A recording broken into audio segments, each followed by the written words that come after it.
Blogging series की ये हमारी क्लास नंबर 5 है और आज की क्लास में हम उन जरूरी पेजेस को फिल करेंगे जो एडसेंस का अप्रूवल लेने के लिए बहुत ही जरूरी होते हैं, जैसे terms and condition, privacy policy, about us, contact us वाले पेजेस। तो हमने वो पेजेस तो ऐड कर दिए थे लेकिन वो बिल्कुल खाली पड़े हैं, तो आज हम उन पेजेस को फिल करेंगे। अच्छा, बहुत सी प्रोफेशनल वेबसाइट्स पे आपने देखा होगा कि वो पेजेस उन्होंने नेविगेशन बार में नहीं बल्कि फुटर में ऐड किए होते हैं, तो वो भी देखेंगे कि अगर आप फुटर में उन पेजेस को ऐड करना चाहते हो तो वो किस तरह से करना है। तो आइए चलते हैं स्क्रीन पे और देखते हैं कि ये सारा काम हमने किस तरह से करना है। अच्छा जी, सबसे पहले ये देख लो कि ये वो पेजेस हैं जो लाजमी है एडसेंस का अप्रूवल लेने के लिए, जैसे about us, contact us, privacy policy, terms and condition वगैरह। इसके अलावा ये डॉक्यूमेंट भी शो हो रहा होगा आपको स्क्रीन पे। इस पे मैंने रोमन उर्दू में वो ज़रूरी पेजेस भी लिख दिए हैं और उनका पर्पस भी लिख दिया है कि वो क्यों ज़रूरी है हमारी वेबसाइट पे होना। आप चाहो तो इसका स्क्रीनशॉट भी ले सकते हो, नहीं तो मैं डिस्क्रिप्शन में भी पीडीएफ में दे दूंगा। तो अब हम आ गए हैं अपनी वेबसाइट पे और सबसे पहले ये समझ लो कि हम किस जगह और किन तरीकों से इन पेजेस को ऐड कर सकते हैं। अब पहले तो हमने ये सारे पेजेस नेविगेशन बार में ऐसे ही ऐड कर दिए थे ना, बल्कि टर्म्स एंड कंडीशन का तो अभी भी रहता है, तो जरूरी नहीं है कि आप सारे पेजेस इस तरह से खोल खोल कर ऐड करो। आप एक ही पेज बना के इन सारे पेजेस को उसके सब पेजेस बना सकते हो। जैसे अब मैं आ गया हूँ ये वर्डप्रेस के डैशबोर्ड में, ये पेजेस पे, और यहाँ पे मैं इधर क्लिक करता हूँ ऐड पेज। अच्छा, जिस मेन पेज के अंदर आप ये बाकी पेजेस ऐड करना चाहते हो, उस पेज का नेम या तो आप अपनी वेबसाइट के नेम पे रख सकते हो, इसके अलावा आप उस पेज का नेम रख सकते हो कंपनी, या फिर आप रख सकते हो अबाउट, या फिर लीगल पेजेस, इस तरह से करके। अब जैसे मैं इस पेज का नाम रख देता हूँ लीगल। इतना करने के बाद आपने इसे यहाँ से पब्लिश करना है और ये हमारा पेज ऐड हो गया है। अब हमने वो पेजेस इसमें ऐड करने के लिए यहाँ पे अपीयरेंस में इसमें मेन्यू पे आ जाना है। फिर ये देखो ये हमारा पेज है और इसे मेन्यू में लाने के लिए इस पे टिक मार करके आपने ऐड टू मेन्यू पे क्लिक करना है। फिर बाकी पेजेस को भी इस मेन्यू में ऐड कर देना है, इस तरह से पकड़ के थोड़ा सा आगे ड्रैग करके छोड़ देना है। इससे ये सब पेजेस इस मेन पेज में ऐड हो जाएंगे। अपनी साइट पे जाके ये हम चेक भी कर सकते हैं, इसे करेंगे रिफ्रेश और ये देखो ये सारे वो पेजेस इस लीगल वाले मेन्यू में ऐड हो गए हैं। अच्छा, बहुत सी प्रोफेशनल वेबसाइट्स पे आपने देखा होगा कि उन्होंने यहाँ नेविगेशन में ये पेजेस ऐड नहीं किए होते, उन्होंने यही सारे पेजेस ऐड किए होते हैं फुटर में। उसके लिए आपने यहाँ ऊपर कस्टमाइज पे क्लिक करना है, ये मैं पहले भी बता चुका हूँ। अच्छा, यहाँ पे आपने क्लिक करना है विजिट्स पे, फिर फुटर विजिट 1, और ये बाय डिफॉल्ट एक ही होता है। ये जो बाकी आपको 4 नजर आ रहे हैं ये हमने वर्डप्रेस की कस्टमाइजेशन वाली क्लास में ऐड किए थे, क्लास 2 में। तो आपने यहाँ क्लिक करना है फुटर विजिट 1, फिर यहाँ प्लस पे क्लिक करना है और यहाँ सर्च बार पे आपने सर्च करना है पेज लिस्ट। जैसे ही इस पे क्लिक करोगे ये देखो ये सारे पेजेस फुटर में ऐड हो गए हैं। हम यहाँ पे ऊपर इसकी हेडिंग भी दे सकते हैं, उसके लिए यहाँ प्लस पे क्लिक करना है, फिर हेडलाइन, और इसे मैं इस एरो पे क्लिक करके मूव कर देता हूँ ऊपर, और इसका नेम हम दे देते हैं कंपनी, और इसको मैं कर देता हूँ यहाँ से बोल्ड और फिर पब्लिश। इसके अलावा इसी तरह आप फुटर विजिट 2 में कुछ ऐड करना चाहो तो कर सकते हो। जैसे मैं यहाँ पे क्लिक करता हूँ प्लस पे, फिर हेडलाइन, और इसमें हेडिंग दे देता हूँ फॉलो अस। फिर प्लस पे क्लिक करके आपने सर्च करना है लिस्ट। ये वो पेज लिस्ट नहीं है, ये अलहदा से अगर लिस्ट बनानी हो तो ये वो है लिस्ट। और यहाँ मैं मुख्तलिफ सोशल मीडिया अकाउंट्स लिंक कर सकता हूँ, और इन्हें क्लिकेबल किस तरह से करना है वो मैं पहले ही आपको बता चुका हूँ, ये लिंक के ऑप्शन पे क्लिक करके। अच्छा, इसका कलर चेंज कर देते हैं ताकि ये अच्छे लगें। उसके लिए आपने यहाँ से बैक आना है, फिर यहाँ कलर्स में आना है, फिर नीचे फुटर विजिट्स में पहले है बैकग्राउंड कलर, इसे मैं कर देता हूँ पर्पल, ये नीचे फुटर बार वाला कलर ही। टेक्स्ट का कलर मैं कर देता हूँ वाइट, फिर नीचे है लिंक टेक्स्ट का कलर, इसे भी हम कर देते हैं वाइट। फिर लिंक होवर कलर, यानी लिंक के ऊपर कोई माउस लेके आएगा तो वो किस कलर का होगा, इसे मैं कर देता हूँ ब्लैक, और फिर इसे कर देते हैं पब्लिश। तो ये देखा आपने, इस तरह से वेबसाइट का फुटर तैयार होता है। अच्छा, अब ये लास्ट पे भी आप ये देख रहे होगे, ये लिखा है बिल्ड विद जेनेट प्रेस। अच्छा, पहले इस थीम के फ्री वेरिएंट में हम ये बिल्ड विद जेनेट प्रेस को खत्म कर सकते थे, लेकिन अब इन्होंने ये ऑप्शन फ्री वाली थीम में खत्म कर दिया है। वैसे तो इसका किसी किस्म का कोई मसला नहीं होता, ये सिर्फ उन्होंने अपनी मार्केटिंग के लिए लिखा होता है। बाकी अगर आप इसे कस्टमाइज करके इसकी जगह ऑल राइट रिजर्व लिखना चाहते हो, जैसे बाकी वेबसाइट पे भी आप देखते हो, बाकी वेबसाइट पे भी लिखा होता है, तो इसे चेंज करने के दो ही तरीके हैं। एक तो ये तरीका है कि आप इसकी पेड थीम इंस्टॉल कर सकते हो, मेरे पास पेड थीम पड़ी है, मैं आपको नीचे डिस्क्रिप्शन में गूगल ड्राइव का लिंक दे दूंगा। और इसे इंस्टॉल करने का जो तरीका है वो क्लास 3 में सर आपको पहले ही बता चुका हूँ। अच्छा, ये थीम का क्रैक वर्जन होता है, इसमें आपको फीचर्स तो सारे प्रीमियम मिल जाते हैं, बस ये है कि आप इसे अपडेट नहीं कर सकते। बाकी फीचर सारे आज के टाइम के हिसाब से प्रीमियम थीम वाले ही होते हैं। इसके अलावा जो दूसरा तरीका है वो ये है कि आपको सामने स्क्रीन पे कोडिंग नजर आ रही होगी, डिस्क्रिप्शन में भी आपको इसका लिंक दे दूंगा फाइल का। आपने इसे कॉपी करना है और वर्डप्रेस के डैशबोर्ड में आके अपीयरेंस में नीचे थीम फाइल एडिटर का ऑप्शन होगा, आपने इस पे आ जाना है। फिर यहाँ दूसरा वाला ऑप्शन होगा थीम फंक्शन का। यहाँ पे आने के बाद आपने इसे यहाँ से स्क्रॉल करके नीचे लास्ट पे आ जाना है और लास्ट पे आने के बाद आपने एक बार एंटर प्रेस करके यही कोड पेस्ट कर देना है। और पेस्ट करने के बाद ये जो लिखा है योर साइट नेम, इसकी जगह आपने अपनी वेबसाइट का नेम टाइप कर देना है। जैसे मैं यहाँ पे कर देता हूँ लोकल टेक। नेम टाइप करके जैसे ही अपडेट फाइल पे क्लिक करोगे तो ये आपकी वेबसाइट पे भी इस तरह से चेंज हो जाएगा। खैर, अब हम ये पेजेस फिल कर लेते हैं, ये प्राइवेसी पॉलिसी और टर्म्स एंड कंडीशन वगैरह।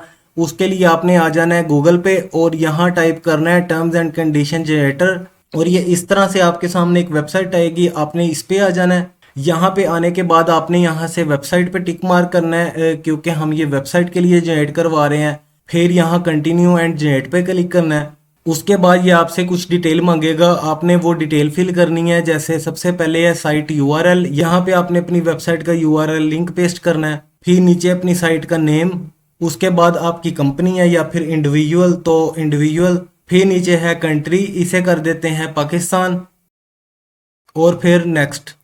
फिर ये कुछ क्वेश्चंस हैं, जैसे कैन यूजर क्रिएट अकाउंट्स, यानी वेबसाइट पे आने वाला अकाउंट बनाएगा तो आपने नो कर देना है। फिर है कैन यूजर क्रिएट और अपलोड कंटेंट, यानी आने वाला वेबसाइट पे कुछ क्रिएट या अपलोड कर सकता है तो नो।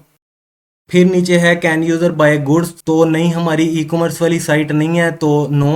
फिर है do you offer subscription plan, तो हम कोई सब्सक्रिप्शन प्लान नहीं दे रहे तो आपने इसे भी कर देना नो। फिर ये बाकी भी ब्लॉगिंग साइट के लिए ज़रूरी नहीं तो इन्हें भी नो कर देते हैं। फिर है how users contact you for any question regarding your terms and condition, तो यहाँ पे आपने अपना ईमेल भी दे सकते हो, आप अपना नंबर भी दे सकते हो। मैं यहाँ बाय ईमेल पे क्लिक करके अपना ईमेल टाइप कर देता हूँ। फिर नेक्स्ट।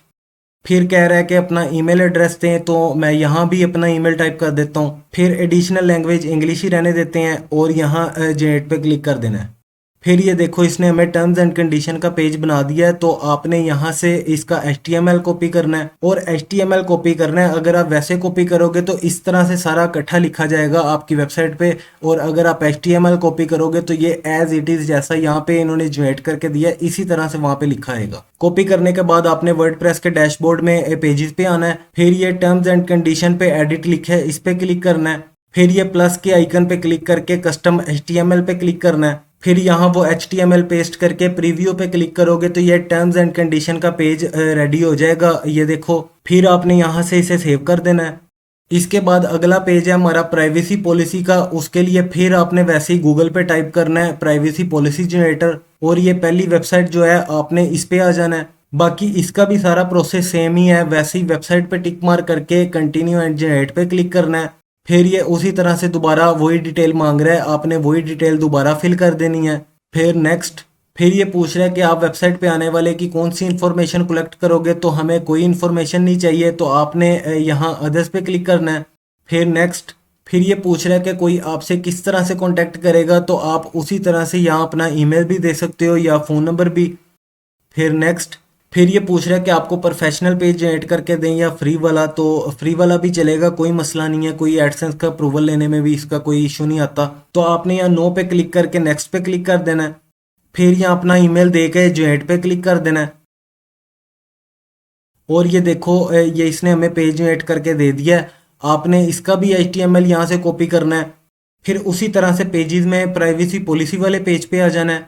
अच्छा, ये वाला पेज वर्डप्रेस खुद भी जनरेट करके देता है, तो अगर आपने क्लास 2 देखी होगी तो आपको पता होगा कि हमने उसमें ये पेज जनरेट करके ऐड किया था। तो अभी जो हमने जनरेट कराया वो ना भी यहाँ पे पेस्ट करें तो कोई मसला नहीं है, इसलिए मैं अभी वो पेस्ट नहीं कर रहा, मैं इसे ऐसे ही रहने देता हूँ। अच्छा, अब 2 पेज रह गए हैं, एक कॉन्टैक्ट अस और एक अबाउट अस वाला। तो कॉन्टैक्ट अस के लिए आपने गूगल पे टाइप करना है गूगल डॉक्स। फिर यहाँ गूगल डॉक्स पे आने के बाद आपने यहाँ 3 लाइन्स पे क्लिक करना है। फिर यहाँ पे ये एक फॉर्म है कॉन्टैक्ट इन्फॉर्मेशन का, आपने इस पे क्लिक करना है और ये आपके पास इस तरह से फॉर्म आ जाएगा। अब अगर आपको इसमें कोई भी ब्लॉक नहीं चाहिए तो आप उसे डिलीट भी कर सकते हो। जैसे मुझे यूज़र का एड्रेस नहीं चाहिए तो मैं इस पे क्लिक करके इसे यहाँ से डिलीट कर देता हूँ।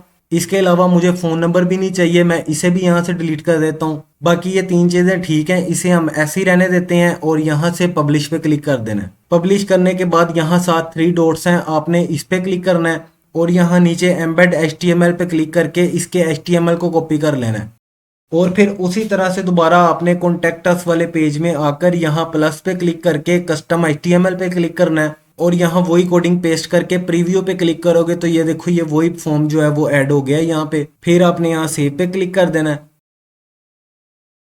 फिर इसके अलावा एक और पेज होता है डिस्क्लेमर का, तो वो ऑप्शनल होता है, वो ज़रूरी नहीं है। अगर आप करना चाहो तो कर सकते हो, अगर आप ना भी करो तो कोई मसला नहीं है। लेकिन फिर भी अगर आप वो करना चाहो तो आप गूगल पे डिस्क्लेमर जनरेटर सर्च करोगे तो ये आपको ये वेबसाइट मिल जाएगी। आप इस पे उसी तरह से डिटेल फिल करके इसे जनरेट करवा सकते हो। इसी तरह से एक ये पेज होता है अबाउट अस का, इस पे आपने अपनी वेबसाइट से रिलेटेड बताना होता है कि आप अपनी वेबसाइट पे क्या काम कर रहे हो, आपकी वेबसाइट किस चीज़ से रिलेटेड है। तो इस पे तो आपने खुद ही अपने हिसाब से अपनी कैटेगरी अपनी नीश के हिसाब से लिखना होता है। लेकिन अगर आपको ये भी समझ में ना आए कि मैं इसे कैसे बनाऊं तो आप उसी तरह से गूगल पे टाइप करो अबाउट अस जनरेटर, तो आपको इस तरह से ये वेबसाइट मिल जाएगी। आप इस पे आकर उसी तरह से अपनी डिटेल फिल करके यहाँ जनरेट पे क्लिक करोगे तो ये आपको उसी तरह से अबाउट अस का पेज जनरेट करके दे देगा। आपने उसी तरह से यहाँ से उसका HTML कॉपी करना है और अबाउट अस वाले पेज पे जाके कस्टम HTML पे पेस्ट कर देना है। तो ये थी आज की हमारी क्लास जिसमें हमने ये सीखा कि हमने ये जरूरी पेजेस जनरेट किस तरह से करने हैं और हम इन पेजेस को किस जगह पे किस तरह से ऐड कर सकते हैं। अब अगली क्लास में हम अपनी वेबसाइट और आर्टिकल की SEO के लिए प्लगइन इंस्टॉल करेंगे और आगे फर्दर अपने आर्टिकल की SEO करने की तरफ जाएंगे। तो आई होप आपको यहाँ तक सारी समझ आ गई होगी। अगर फिर भी आपको कुछ समझ नहीं आई तो आप कमेंट करके पूछ लेना। बाकी मैं मिलता हूँ आपसे इंशाल्लाह अगली क्लास में, तब तक के लिए मुझे दें इजाज़त। दुआओं में याद रखें। अल्लाह हाफिज़।